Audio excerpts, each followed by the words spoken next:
I was born and raised in Arizona. I grew up in a Christian home. I accepted the Lord when I was probably 4 or 5 years old, and the Lord's been with me ever since through the ups and downs and continuing to that growing process, and it's never ending. I love riding horses because there's so much freedom in it. It brings peace and comfort throughout my day.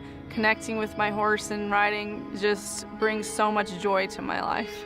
I think growing up being outdoors and loving the outdoors, I knew that I wasn't meant for an office job, and there was something that was enticing and exciting about law enforcement. It's rewarding to be able to serve and to give back to the community. Working in the human trafficking unit, I have a heart for people, I have a heart for children, and when I see a child losing their innocence and being victimized, that makes me angry. Hundreds of thousands of children in the United States are being targeted and victimized on a daily basis. I'm the oldest in my family. I have 3 sisters under me, and I've always been very, very protective of them and protective of my family. The amount of care doesn't stop with just my family. It continues with these girls and helping them to overcome some of the obstacles that have been placed in their lives. Because of social media, because of the internet, young girls who are in normal, healthy household become a lot easier target for these perpetrators, for these pedophiles to target them.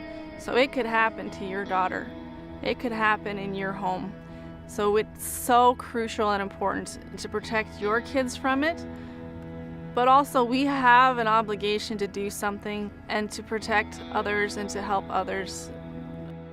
What breaks my heart the most is seeing these children suffering and being targeted by predators and their childhood and their innocence being stolen from them, and it's severely altering the trajectory of their life.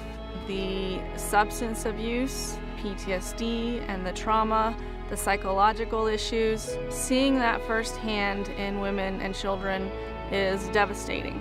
In order to undo a lot of the brainwashing and the psychological issues that occur from them living that tragedy in that world, they need a long-term care holistic facility to heal and recover. And that's what God has laid on my heart to do, to bridge that gap and to provide those services.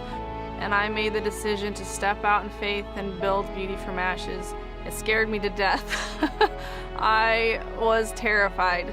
I am a very quiet person who likes to serve behind the scenes. I don't like being in the spotlight. And so I was definitely scared to death, but the Lord has always given me the strength and ability to overcome my fears. I knew then, and I know now, that I couldn't just stand by and watch these things happening to these girls without doing something about it. And so that is worth overcoming any fear or doubt that I have, to make sure that I am doing something that can make a difference. I want to build this home to see lives restored and renewed, and to see God working through children who are suffering and who need a place of hope and who need healing.